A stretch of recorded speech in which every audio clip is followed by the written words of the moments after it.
Bismillahirrahmanirrahim. Assalamualaikum warahmatullahi wabarakatuh.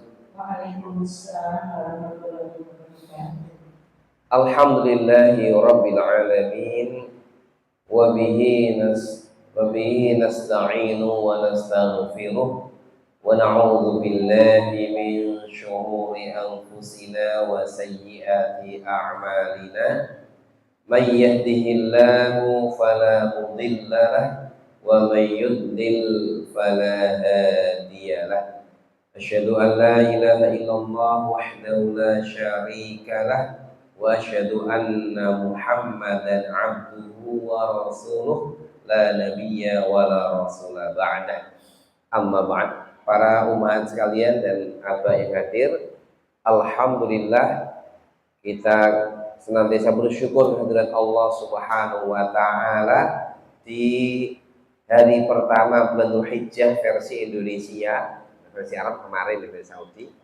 Kita bisa kembali memanfaatkan waktu-waktu kita untuk beramal soleh. Kita tahu Nabi kita bersabda kurang lebih ma min ayyamin al-amal sholih fihinna ahabbu ilallahi min hadhil ayyam al-ashr. Tidaklah ada hari-hari yang lebih Allah cintai untuk beramal soleh melebihi 10 hari pertama ini, bulan Dzulhijjah ini. Sahabat bertanya, wal jihadu fisabilillah, apakah termasuk jihad fisabilillah tidak bisa mengalahkan nilai amal soleh di 10 hari pertama bulan Dzulhijjah?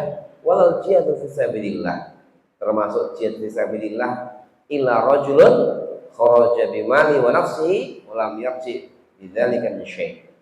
Kama qala Rasulullah, kecuali kalau ada orang yang berjihad pergi dengan harta dan nyawanya, kemudian dia tidak kembali lagi dengan nyawa dan hartanya itu, artinya mati syahid. Jadi kita bersyukur di hari pertama kita bisa melaksanakan amal soleh, yaitu mencari ilmu yang sangat diasung oleh agama kita dan ngepasi hari-hari yang sangat Allah cintai untuk beramal soleh, yang ditingkatkan nilainya oleh Allah sehingga derajat amal soleh di hari-hari ini itu mendekati mati syahid. Salam dan salam untuk Nabi Muhammad Sallallahu Alaihi Wasallam yang insya Allah akan memimpin hamba-hamba yang beriman. Semoga kita termasuk diantaranya, mengetuk pintu jannah dan menjadi kaum yang terakhir dari kalangan umat manusia, tapi menjadi orang-orang yang pertama memasuki Jannatul Naim. Salam juga untuk keluarga beliau yang setia mendampingi perjuangan beliau dan juga sahabat-sahabat dan pengikut yang setia sampai hari kiamat. Jemaah sekalian, tema besar kita adalah bagaimana munculnya generasi tangguh, generasi sahabat yang harapannya nanti kita ikuti cara memunculkannya. Nah, dari renungan para ahli ilmu, kesimpulannya generasi tangguh sahabat ini muncul di antara wasilahnya adalah pola tarbiyah Nabi yang mengedepankan tarbiyah imaniyah, imannya dikokohkan dulu. Kemudian juga dikuatkan tazkiyatun nufusnya, jiwanya dibersihkan. Tazkiyatun nufus itu apa kemarin? Mengosongkan jiwa dari kotoran-kotorannya, syirikan, kesombongan, ujub, apalagi itu males gitu kan, kemudian pengecut dan sebagainya, dan dimasuki jiwa dengan kebaikan-kebaikan, tauhid, ikhlas, mujahadah, si karakter sifat mujahadah, tidak mudah putus asa, tawadhu, itu namanya tazkiyatun nufus. Kemudian juga beliau kuatkan dengan pembinaan akhlakul karimah. Inilah 3 komponen utama membentuk generasi tangguh yang menurut para pakar pendidikan hari ini memang pendidikan itu akan berporos kepada 3 hal. Pertama, munculnya karakter yang kuat. Karakter kuat ini bahasa orang sekarang. Apa itu? Ada yang menyebut karakter kuat ini dibagi dua. Karakter moral, karakter kinerja. Moral itu kekuatan iman, takwa, itu. Kinerja itu disiplin, tanggung jawab. Ini semua adalah bagian dari iman dan akhlakul karimah dan tazkiyatun nufus. Kemudian baru kompetensi. Nah, jadi tarbiyah setelah itu membentuk karakter baru kompetensi. Maka Nabi baru mulai mendidik para sahabat, siapa yang ahli perang dia jadi panglima perang, siapa yang ahli ilmu jadi ulama, itu namanya kompetensi. Baru yang ketiga, kalau sekarang itu yang disebut adalah literasi. Literasi itu kemampuan, kesukaan untuk membaca, karena itu membuka wawasan-wawasan yang luas. Ya, inilah pola pendidikan modern yang sebenarnya juga mengadopsi pendidikan zaman Nabi. Mengapa hari ini tarbiyah di negeri kita ini kurang berhasil? Berhasil atau kurang berhasil? Kurang berhasil. Karena apa? Banyak orang-orang berkompetensi hebat, ahli akuntansi, ahli teknologi. Tetapi mengapa masih negeri ini sangat besar korupsinya? Ini berarti apa? Tarbiyah karakternya nggak jalan, nggak berhasil. Tarbiyah karakter yang bahasa kita adalah tarbiyah imaniyah, tarbiyah tazkiyatun nufus, dan tarbiyah akhlakul karimah. Ini yang harusnya sekolah-sekolah Islam, pondok-pondok pesantren itu menguatkan satu sisi ini, yaitu sisi karakter, akidah, tazkiyah, akhlakul karimah.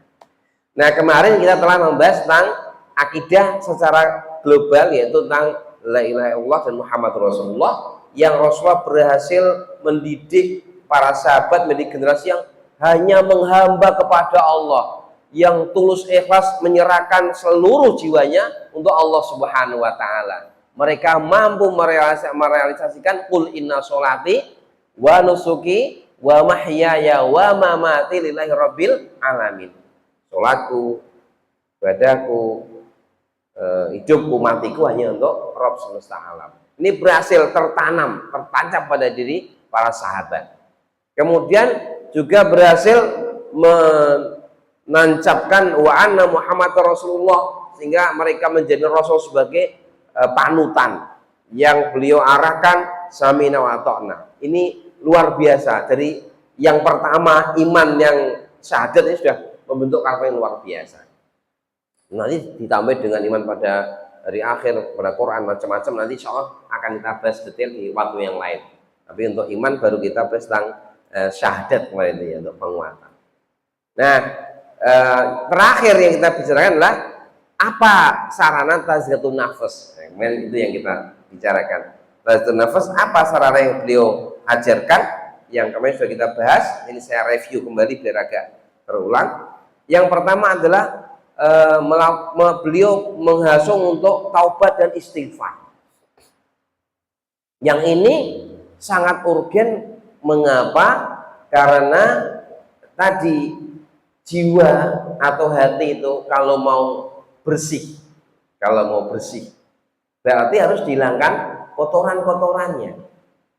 Kotoran jiwa itu apa? Adz-dzunub wal ma'asi. Ibnu Qayyim rahimahullah pernah mengatakan bahwa jala'ul qulub, bersihnya hati itu dengan bil istighfari wa zikri, dua hal itu ya. Kalau ingin hati bersih itu harus banyak istighfar dan zikir. Nah, pengotor hati ada dua. Apa itu? Adz-dzunubu wal ghaflah, yaitu dosa-dosa dan ghaflah, lalai dari Allah, lalai dari akhirat, yang akhirnya menjadikan seseorang hatinya jadi gelap dan kotor.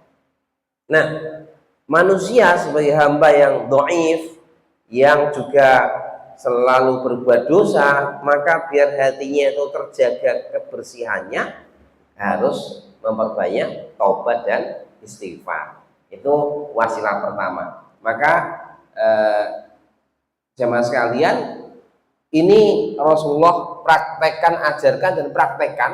Maka ada sahabat yang pernah menghitung, ketika Rasulullah di satu majelis Biasa kadang-kadang terdiam. Saat diam beliau berzikir. Apa yang beliau lakukan? Para sahabat berkata, Rasulullah SAW dalam satu majelis telah mengucapkan istighfar 100 kali. Sehingga hatinya jernih.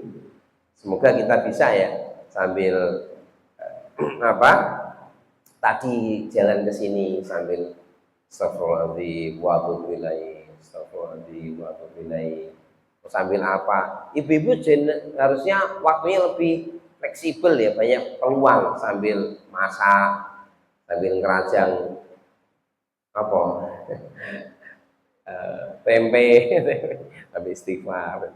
Tuh. Jadi itu perlu pembiasaan, dilatih untuk hatinya betul-betul sering beristighfar pada Allah Subhanahu Wa Taala untuk kebersihan jiwa. Ini sarana pertama yang sangat diperhatikan. Kemudian sarana berikutnya apa untuk kebersihan jiwa? Berusaha mengekang hawa nafsu, dikekang hawa nafsunya. Hawa nafsu itu memang Allah berikan kepada kita, tetapi supaya tidak menyalahi aturan harus dikekang. Artinya disesuaikan dengan syariat. Nafsu mencintai lain jenis, ya ada sarananya yaitu nikah, jangan zina, kan begitu. Kemudian dulu juga kita bahas banyak mengingat kematian di negeri akhirat, menguatkan jiwa untuk mengingat kematian dan akhirat. Dulu sampai situ, maka Rasulullah SAW sering sekali ya dalam penyampaian dakwah, dalam Al-Quran sendiri itu hampir tidak ada lembaran Quran kecuali nanti ada akhirat. Ketika Allah mengingatkan fatazawwadu, kalau haji itu harus berbekal. Ini kan haji nih, berbekal. Waktu itu ada beberapa orang Yaman yang haji itu bonek. Tahu bonek? Bondo nekat. Akhirnya ya di jalan rodok ngerepoti yang lain, wong haji gak modal, minta minum sana, minta makan situ. Ketika diingatkan, beberapa orang Yaman ini berkata, nahnu qaumun tawakkal 'ala Allah. Kami ini kaum yang bertawakal kepada Allah, pasrah pada Allah.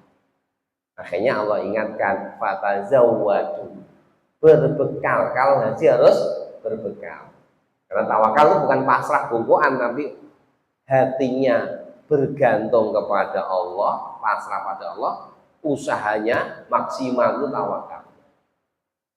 Kemudian Allah langsung sambung, fa inna khairaz zadi taqwa. Bekal terbaik hidup dunia akhirat itu takwa. Begitu. Jadi beliau mesti, Allah SWT mesti sering menggandengkan antara dunia dan akhirat dengan keimanan. Begitu. Ya. Baik. Sekarang kita lanjutkan, yaitu juga ada tarbiyah dengan cara muhasabatun nafs. Muhasabatun nafs,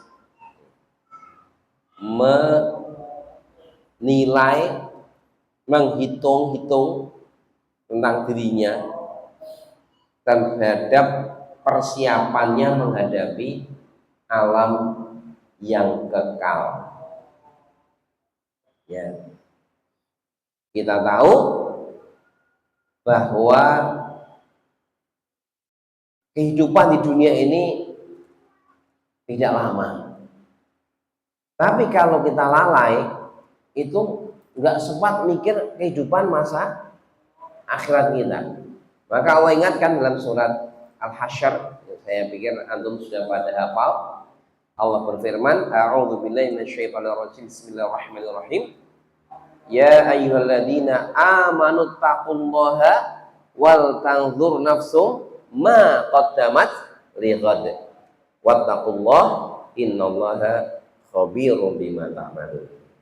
Wahai orang yang beriman, bertakwalah kepada Allah, wal tanzur, perhatikan nafsun, setiap jiwa, ma qaddamat lighad, apa yang telah dia siapkan untuk hari esok.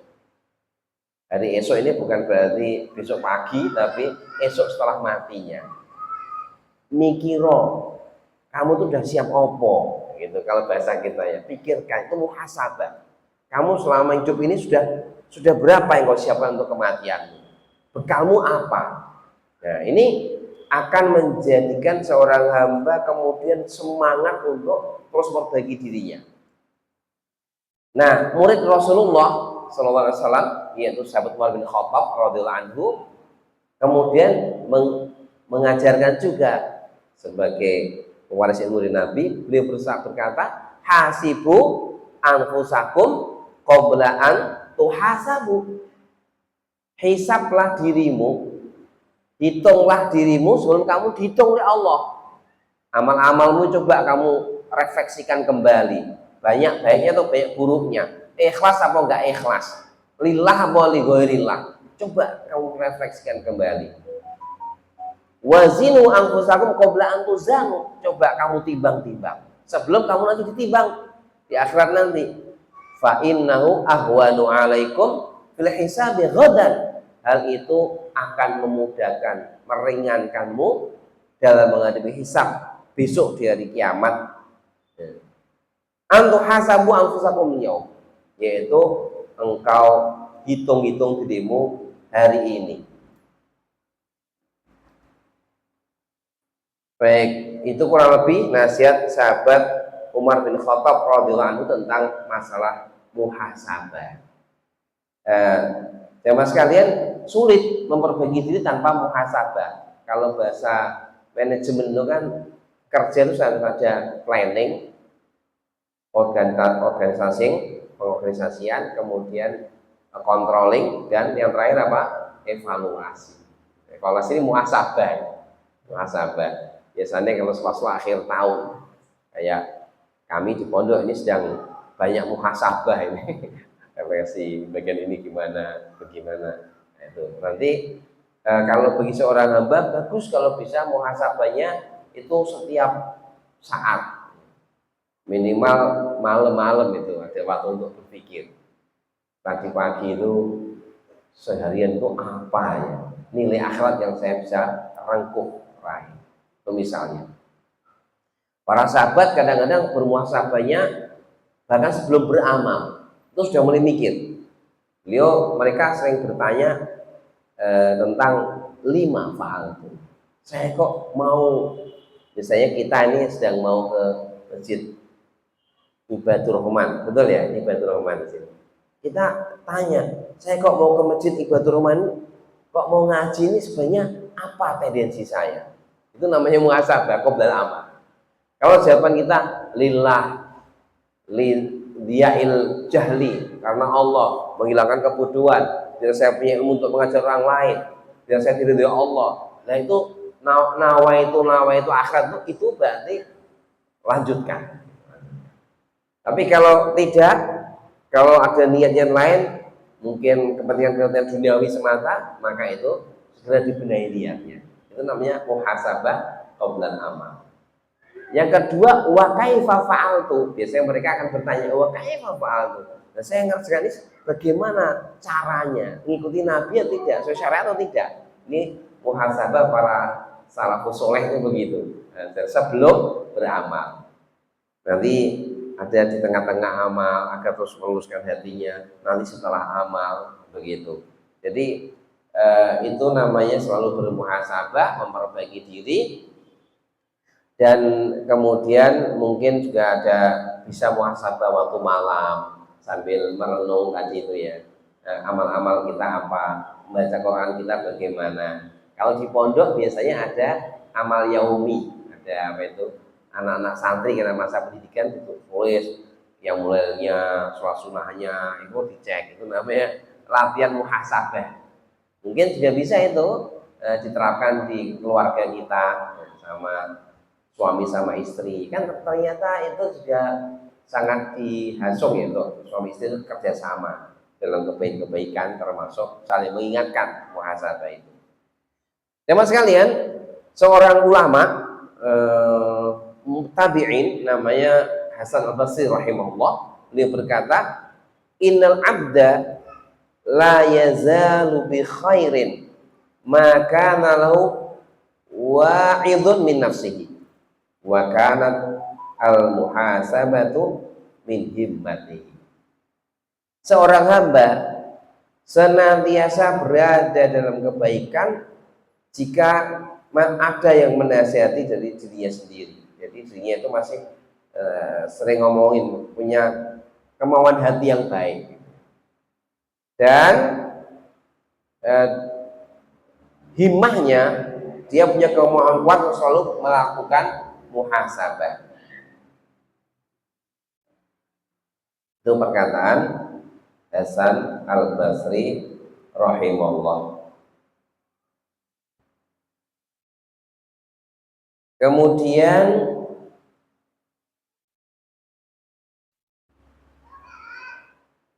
Maimun bin Mahron, ini ulama-ulama tabi'in, mengatakan la yakunul abdu taqiyan hatta yakuna li nafsihi asyaddu muhasabatan minasyariki li syarikihi. Seorang hamba tidak akan mencapai derajat orang yang bertakwa sampai dia begitu ketat memuhasabai dirinya daripada ketatnya seseorang memuhasabai temannya. Nah, ini berarti dari dirinya sudah ada kekuatan himmah ya kan untuk muhasabah. Maka orang-orang soleh dulu itu hal yang kecil muhasabah. Misalnya, saya agak lupa namanya kan sudah lama membacanya. Itu ada orang salaf dulu yang jalan, kemudian melihat gedung yang tinggi. Dia tanya, untuk apa ini buat gedung tinggi-tinggi amat gitu ya, komen begitu. Nah, setelah komen gitu, beliau langsung mengingat dirinya, astagfirullahaladzim, kenapa saya ngurus urusan orang lain. Nah, ini contoh bagaimana hal-hal yang kecil dia segera muhasabah sehingga terjadi perubahan yang cepat pada dirinya. Ini termasuk, mohon maaf ya para ibu sekalian, para ibu ini kan kalau menurut hadis Nabi itu titik lemahnya itu apa? Suka komen. Komen yang tidak bermanfaat. Kalau ibunya nggak hati-hati menurut saya. Maka Nabi ingatkan itu supaya kita hati-hati para ibu-ibu. Di mana hadisnya? Kan Nabi ketika lihat neraka, yang terbaik di neraka kan para wanita kan. Kemudian ditanya, kok bisa para wanita yang masuk neraka terbanyak gitu. Beliau sekarang kita tanya, di mana-mana kalau pengajian itu yang terbanyak laki-laki atau wanita? Wanita ya. Lu kok malah paling banyak masuk neraka? Ternyata kan karena ada dua kelemahan yang harus ditutupi. Dua kelemahan yang kalau nggak hati-hati bisa menjatuhkan wanita ke dalam neraka jahanam. Apa itu? Yakfurna lakna, kata Nabi. Yakfurna lakna. Mereka banyak melaknat, banyak komen-komen negatif. Itu yang terjadi. Itu mungkin kalau nggak hati-hati ya, maka inilah perlu kita sering mengingatkan supaya tidak mudah komen-komen negatif. Yang kedua, wayak furnal asyir, dia berani mengingkari suaminya, berani sama suaminya. Dalam riwayat lain Nabi memberitahukan suaminya berbuat baik sepanjang waktu, salah sekali langsung dia melupakan semua kebaikan suaminya, yang ingat cuma keburukannya tahu. Ini kata Rasulullah ya tentang titik lemah wanita. Yang ini tentunya Nabi sampaikan supaya para wanita berhati-hati, tidak mudah-mudah melakukan dua hal yang menjadikan wanita banyak masuk neraka. Karena apa? Banyak komen negatif, bahasa agama itu melaknat tadi, dan juga banyak berani sama suami. Makanya wanita itu yang solehah itu bukan yang paling sergap ngaji ternyata, bukan yang paling banyak khatam Quran 30 juz dalam waktu 3 hari, bukan. Tapi apa? Nabi kan ditanya wanita solehah itu siapa? Kan jawab Nabi apa? Idza nador taha sarotka. Kalau dilihat suaminya itu menggembirakannya. Ini yang tidak mudah nih, kalau lagi seneng hatinya ya lagi mangkel hatinya ya kan, bagaimana bisa menggembirakan suami. Maka ini kehebatan antum kalau antum para ibu ini orangnya bisa sobiroh menghadapi suami yang kadang-kadang mungkin Nah, antum punya keinginan yang cocok tapi antum bisa selalu sabar, bahkan mungkin mengalah. Itu hebatnya wanita di situ sebenarnya. Dan ini kadang-kadang banyak yang lemahnya di situ, malah orang sabaran gitu ya. Ya, kemudian ada sebuah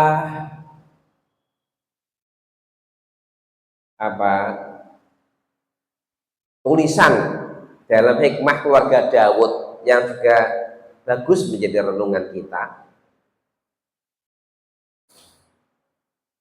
Haqqon 'alal aqili alla yaghfalu an arba'i sa'atin.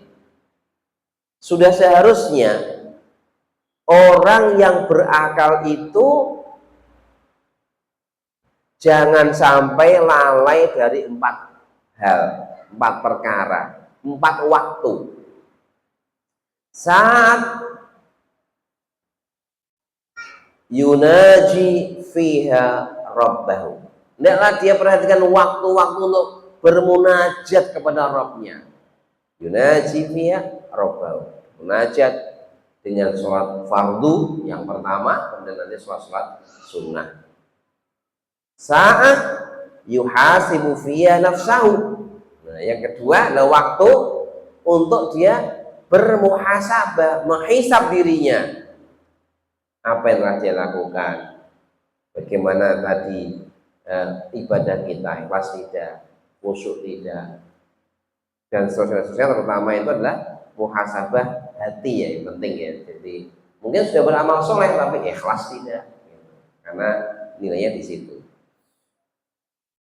Wasa'a yakhlu fiha ma ikhwanihi alladhina yukhbirunahu bi'uyubihi, dan ada waktu yang dia siap bersama saudaranya yang nanti akan menceritakan aib-aibnya, mengoreksi kelemahan-kelemahannya.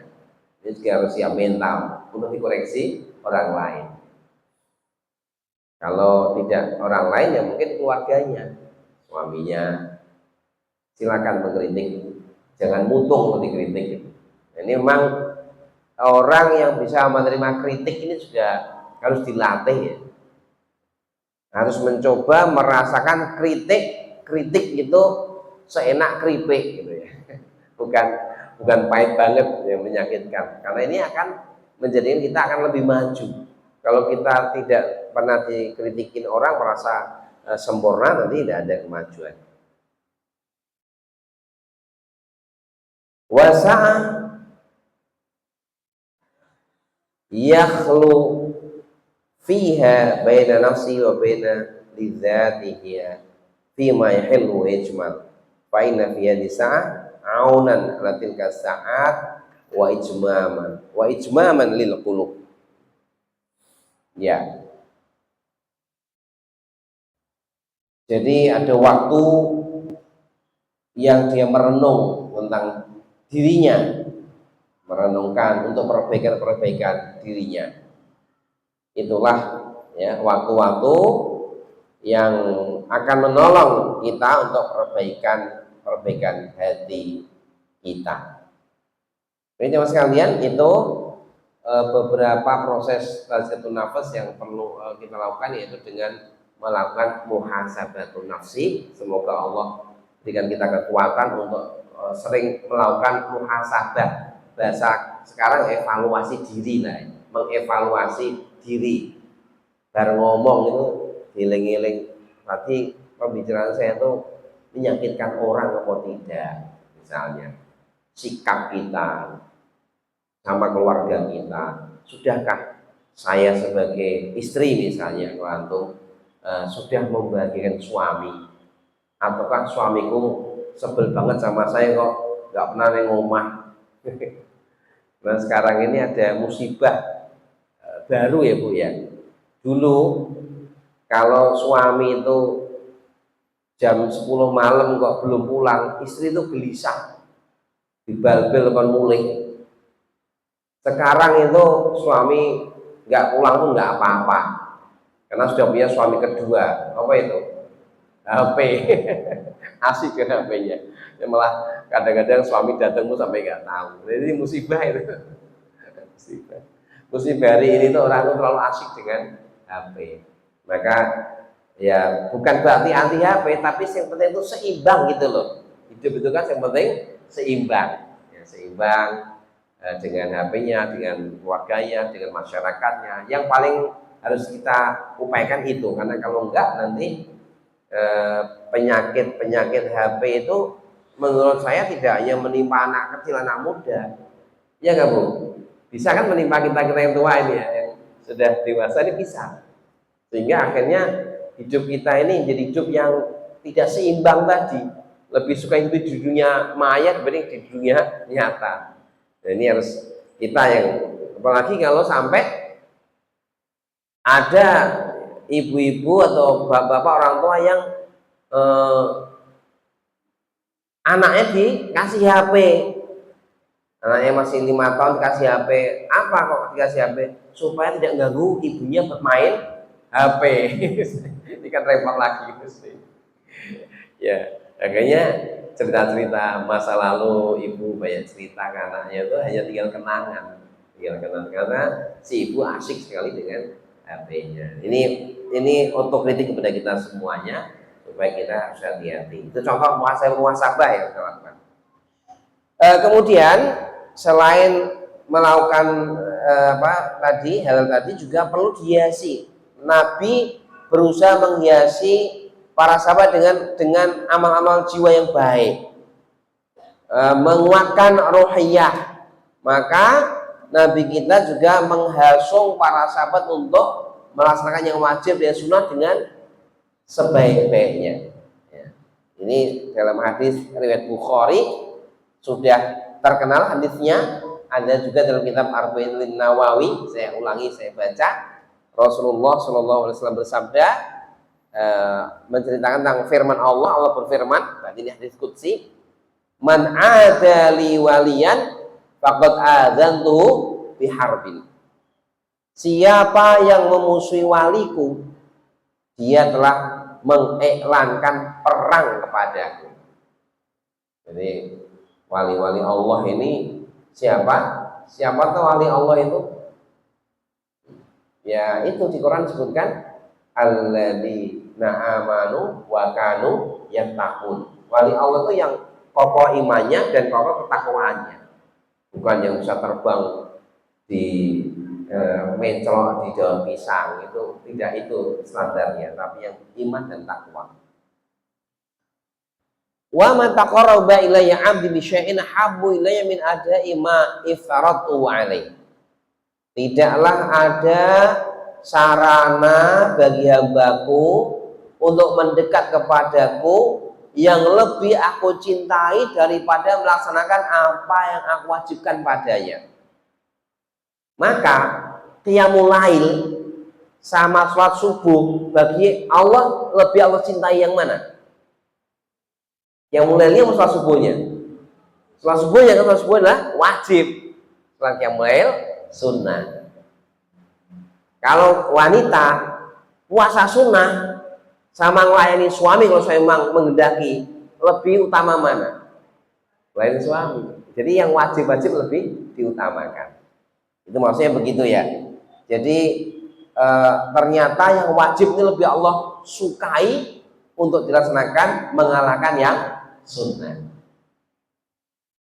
Sehingga akhirnya ada pengembangan fikih. Ya dengan punya uang 100 juta, sudah pernah haji, lebih utama untuk haji atau lebih utama untuk bangun misalnya rumah Quran yang di situ orangnya masih nggak bisa baca Quran semuanya? Utama mana kira-kira? Rumah Quran, karena haji kedua hukumnya sunnah, meskipun kalau secara hati memang pengen terus ya, karena nyaman sekali ibadah di Mekah itu. Wala yazalu 'abdi yataqarrabu ilayya bin nawafil hatta uhibbahu. Dan apabila hambaku senantiasa menambah amal-amalnya dengan yang sunnah-sunnah sehingga aku semakin mencintainya. Wa idza fa idza habbtu kuntu sam'u alladhi yasma'u bihi wa basaru alladhi yubsiru bihi wa yadahu allati yabatishu biha. Maka bila aku telah mencintainya, aku akan menjadi pendengaran yang dia mendengar dengannya, menjadi mata yang dia melihat dengannya, menjadi tangan yang dia bergerak dengannya, warijlun nanti yamshi biha, menjadi kaki yang dia berjalan dengannya. Artinya apa ini? Kalau seorang hamba telah wajibnya dilakukan, kemudian sunnahnya juga dilakukan dengan baik, maka Allah akan menjadi pendengaran yang dia mendengar. Artinya apa? Allah bimbing telinga kita, Allah bimbing mata kita, Allah bimbing tangan, Allah bimbing kaki kita agar sesuai dengan ridho Allah Subhanahu wa Ta'ala. Ini satu karunia yang luar biasa dari Allah Ta'ala bagi orang-orang yang bisa melazimi amal fardu dilanjutkan dengan amal-amal sunnah. Wa in sa'alani u'tiyannahu, jika dia meminta kepadaku benar-benar aku akan beri. Wa ista'adzani wa ista'adza bi a'atahu, jika dia minta perlindungan kepadaku aku akan melindungi. Wa ma taraddatu an syai'in ana fa'iluhu tirdadi an nafsil mu'min yakrul mauta wa nakrul masa'ata. Dan tidak ada keraguanku yang aku lakukan melebihi keraguanku untuk mencabut nyawa orang beriman yang dia masih takut mati karena saya tidak suka menyakitinya. Nah, ini artinya sampai seperti itu Allah menyayangi hamba yang beriman. Maka inilah hasungan Nabi. Maka termasuk wasilah tazkiyatun nufus adalah menguatkan hubungan dengan Allah dengan melaksanakan yang fardu-fardu dan yang sunnah-sunnah sekalian. Sholatnya hanya nanti yang diperhatikan adalah kualitasnya, jangan hanya kuantitasnya. Bahkan kalau dalam ciri hati yang sehat menurut Ibnu Qayyim rahimahullah itu, orang yang hati sehat itu lebih perhatian kepada tashihul qulub, pembenahan hati dibanding jumlah amal yang dilakukan. Karena banyak amal tapi hatinya tidak tulus, hati yang nggak menikmati, itu lebih mulia sedikit amal tapi dia hati yang menikmati, khusyuk, ada taksir, pengaruh kepada jiwanya. Jangan asal banyak-banyakan amal. Yang paling apa yo? Atine resik, amale banyak, yang paling baik. Maka ini maka Rasulullah SAW menghasung ya amal-amal sunnah dengan targhib luar biasa. Rakaatil fajri khairun minad dunya wa ma fiha misalnya. Ini kan sunnah, 2 rakaat sholat sunnah fajar itu lebih baik daripada dunia dan seisinya. Beliau mengasung itu untuk kita lakukan. Apalagi subuh kan begitu. Beliau mengasung untuk berzikir man sholat fil ghadatin tsumma qa'ada yadhkurullah azza wa jalla hatta tatlu'a syams. Siapa yang pergi sholat fajar, sholat subuh, kemudian dia duduk berzikir kepada Allah sampai terbit matahari, tsumma sholat rakaat ini, kemudian dia sholat 2 rakaat, kasih hajatin au umratin tama. Dia paling seperti orang yang umroh haji sempurna. Itu contoh hasungan Nabi. Apalagi misalnya antum habis wudu, Nabi mengasung apa? Untuk doa. Man qala gimana doa habis wudu? Asyhadu an la ilaha illallah wa asyhadu anna Muhammadan abduhu rasulullah. Allahumma ja'alna tawabin wa ja'alna tatahhirin. Dia mengatakan futiyatna abwaabul jannah tsamaniyah, akan dibuka baginya 8 pintu surga. Ini kan Nabi mengasung betul agar kita mencintai amal-amal sunnah. Apalagi yang wajib diasung juga. Al-sholatu mafrudati, sholat wajib satu lainnya menghapus dosa-dosa di antara keduanya. Ini hasil Nabi untuk beramal dengan melakukan targhib. Targhib itu apa? Motivasi. Bahasa tarbiyahnya reward gitu ya, reward. Dan juga tarhib. Tarhib itu apa? Ancaman, menakut-nakuti. Itu metode tarbiyah Nabi dalam masalah ini juga beliau. Maka misalnya ancamannya Nabi apa ya? Misalnya apa ya? Beliau mengancam orang yang tidak zakat misalnya. beliau ancam orang yang tidak zakat nanti akan di hari kiamat akan dililit oleh orang yang hitam pekat. Kemudian kepalanya akan apa? Bahasa Jawanya mangap-mangap. Bahasa Indonesianya apa itu mangap-mangap? Nggak ada ya? Bahasa Indonesia mangap-mangap. Akan apa? Membuka mulutnya dan mengatakan ana maluka, ana kamzuka. Saya hartamu, saya simpananmu. Itu luar besar yang melilit tubuhnya. Itu contoh. Nabi metodenya targhib wa tarhib, mendidik agar semangat beramal. Nah, ini PR kita juga, Bu. Jadi jangan anak itu sholat, awas ya orang sholat, tunduk siramu. Dia cukup begitu. Apa? Kalau bahasa modern, benefitnya sholat itu apa? Benefitnya gitu. Manfaatnya, faedahnya apa? Harus kita terangkan. Kalau kamu sholat nanti kamu gini. Kalau kamu sholat subuh kamu di dalam naungan Allah. Kamu ini diajak untuk mencintai dan berpikir luas sampai ke alam akhirat. Nah ini kalau sudah bisa nanti otomatikalnya akan muncul. Karena dia bukan beramal karena tekanan, tapi karena kesadaran. Dan takut kalau sampai nanti nggak beramal akan mendapatkan ancaman Allah. Ini PR pendidikan juga ya. Nah itu, maka kita lihat para sahabat, ya, mereka menjadi orang-orang yang menikmati amal ibadah itu, maupun wajib maupun sunnah. Sampai ya, antum pernah dengar cerita kisah Sa'id bin Amir radhiyallahu anhu kan, gubernur Homs itu. Ketika itu kan penduduknya protes kepada Khalifah Umar bin Khattab radhiyallahu anhu. Khalifah Umar, kami nggak setuju ini gubernur yang kami minta ganti. Kenapa? Dia punya 3 kelemahan. 1, dia tidak mau keluar rumah kecuali jam 9 ke atas kalau bahasa kita sekarang, agak siang. 2, kalau malam nggak mau ditemui. 3, setiap pekan dia mesti nggak mau keluar sehari.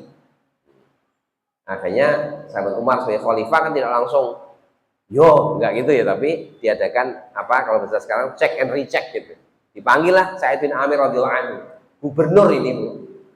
Sa'id, ini ada laporan, kenapa antum keluarnya ke kantor siang-siang kalau bahasa sekarang kantor. Dulu kantornya cuma paling masjid gitu kan. Apa kata beliau? Wahai Amirul Mukminin, saya sebenarnya tidak pengen bercerita, tapi kan ini sebagai pertanggungjawaban saya terpaksa saya ceritakan. Saya ini nggak punya pembantu. Saya punya anak dan keluarga, maka saya harus membantu istri saya untuk ngulek. Orang Jawa yang ngulek sambel. Dulu kan apa itu giling gandum, buat roti. Akhirnya saya terpaksa sampai siang baru keluar. Pemprotesnya sampai kaki dia, ternyata miskin banget gubernur yang nggak punya pembantu. Sekarang orang gubernur punya khadimah kan. Ya baik, diterima. Yang kedua, kenapa setiap pekan kamu nggak mau keluar? Amirul Mukminin, baju saya cuma 1 yang layak untuk dipakai keluar. Saya pakai selama sepekan. Hari ke-7 saya harus cuci. Hari itu baju saya jemur sehingga saya nggak mungkin bisa keluar karena baju itu. Yang ketiga, kenapa kamu tiap malam nggak mau nemui rakyat? Wahai Amirul Mukminin, saya dari pagi sampai sore sudah menghabiskan waktu untuk manusia, untuk rakyat. Malamnya saya minta izin untuk menghabiskan waktu untuk Allah Subhanahu wa taala. Jadi berarti ahli apa? Tahajud. Ini contoh ya bagaimana para gubernur ini kayak gitu. Masya Allah. Kalau itu nanti kembali bisa diukir di negeri kita, para gubernurnya, para bupatinya, Masya Allah ini ya, luar biasa itu. Ya. Nah begitulah semangat untuk beramal wajib dan sunnah. Beliau langsung itu. Ini tarbiyah tazkiyatun nafs. Kemudian yang kedua, beliau juga menghasung tazkiyatun nafsnya apa? Dengan amal melazimi zikir kepada Allah. Ini beliau sangat tekankan zikir. Zikir yang artinya memang lisan kita dilatih untuk banyak mengingat Allah Subhanahu wa taala. Banyak ingat Allah. Makanya beliau pernah ditanya oleh sahabat, ya Rasulullah, inna syara'il Islam qad kathrat alayya. Rasulullah, syariat Islam itu banyak sekali yang harus saya lakukan. Saya pengen satu amalan yang jenengan tunjukkan yang harus saya lazimi itu apa Rasulullah? Apa jawaban Nabi? La yazalu lisanuka radban bi dzikrillah. hendaklah senantiasa lidahmu itu basah berzikir kepada Allah. Tentunya ini lidah dan hati harus connect ya. Jangan sampai lidahnya ngomong, hatinya malah kemana-mana. Harus connect bareng-bareng. Ini kekuatan dahsyat zikir itu. Kalau bisa kita lakukan untuk membersihkan jiwa kita, untuk menguatkan koneksitas dengan Allah. Kalau istilah sinyal, semakin kuat sinyalnya ketika zikirnya semakin kokoh dan kuat. Ini PR kita, PR saya juga, karena saya juga merasa kurang ya. Harusnya kita ini setiap waktu longgar, yo zikir. Bena zikir wa fikir. Fikir untuk zikir untuk menguatkan fikir. Maka generasi ulul albab, generasi generasi yang Allah anggap akalnya itu jalan.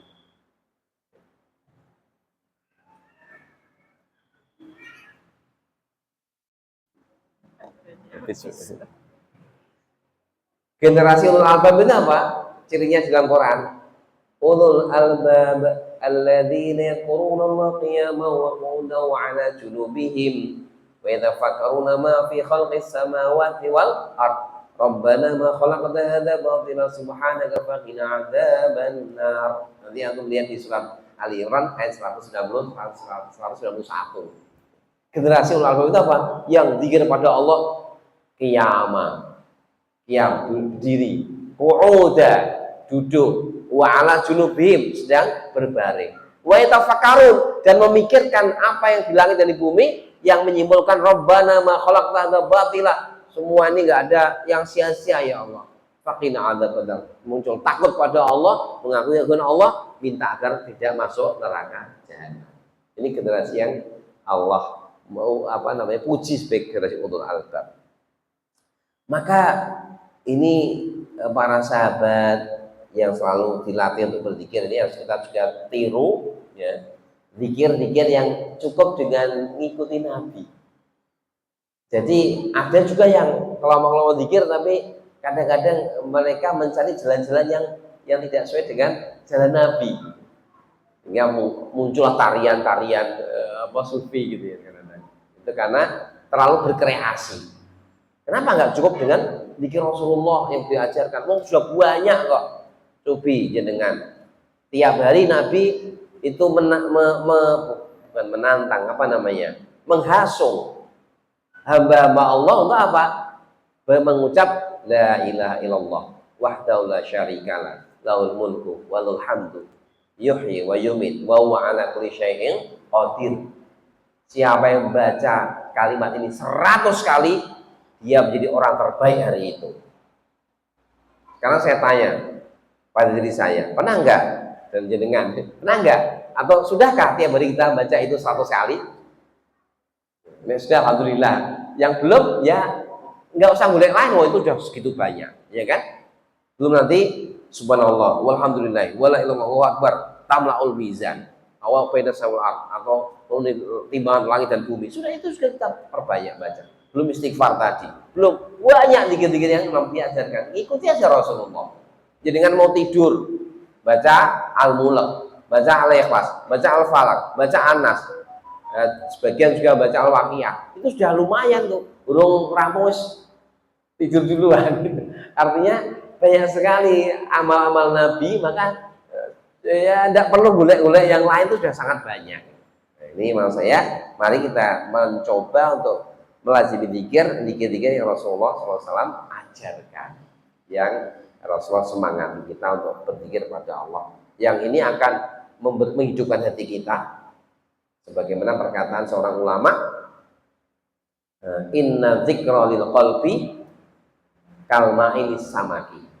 Zikir bagi hati itu seperti air bagi ikan. Kalau tidak ada air, mesti ikannya mati. Nah, belum lagi Nabi sampai menyampaikan bahwa zikir ini lebih mulia dibanding sedekah emas dan perak, lebih mulia daripada jihad fisabilillah. Apalagi ini bulan Dzulhijjah tadi, 10 hari pertama ini, mari kita perbanyak zikir. Maka Nabi bersabda, aksiru fiha, perbanyak itu tahlil, tahmid, tasbih, tahmid, tahlil, diperbanyak. Tentunya dengan tilawatil Quran diperbanyak. Itu kesempatan kita untuk menguatkan hubungan dengan Allah dengan zikir-zikir tadi, yang tentunya jangan sampai zikir lisan saja, tapi zikir lisan dan hati. Nanti kalau sudah semakin menikmati, akan ada ala bi dzikrillahi tatmainnul qulub. Dengan berzikir kepada Allah, hatimu akan tenang. Itu ya teman sekalian, itu PR kita. Kalau PR saya, kadang-kadang orang itu kalau terlalu aktivis itu kadang-kadang ininya agak lupa gitu, karena asik aktif rapat, kalau rapat kini likok sana likok sini, akhirnya malah zikirnya yang kurang. Maka harus diingat-ingat, diniati, sampai misalnya ya Syekh Shalih Al-Utsaimin rahimahullah, ulama besar Saudi yang sudah wafat.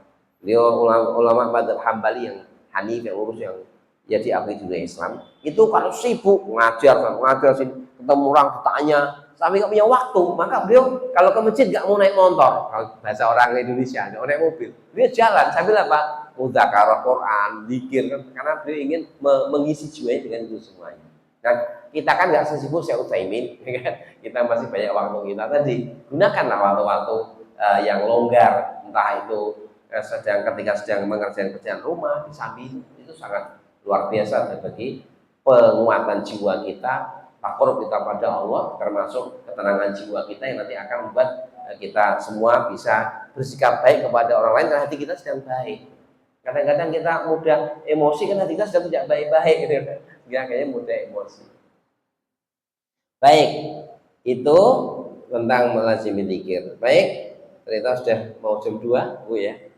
Yang lainnya mungkin kita lanjutkan lagi di yang akan datang, karena ini kita akan masih bahas gambaran-gambaran apa sih yang Rasul praktekkan dalam pada sahabat itu tadi ya, penguatan iman, penguatan tazkiyatun nufus, kemudian penguatan akhlak. Prakteknya kayak apa, ini kita sedang bahas tentang praktek penguatan tazkiyatun nufus. Apa yang dilakukan ini loh, yang dilakukan oleh Rasul pada para sahabat. Harapannya kita bisa mentarbiyah diri kita seperti itu. Nah, doakan juga kami di pesantren juga sedang berusaha mempraktekkan ini untuk para tulab santri-santri kami supaya nanti bisa lebih baik lagi sebagai kader-kader umat untuk memperbaiki umat dan bangsa ini. Demikian para mas kalian yang semoga Allah merahmati kita semuanya.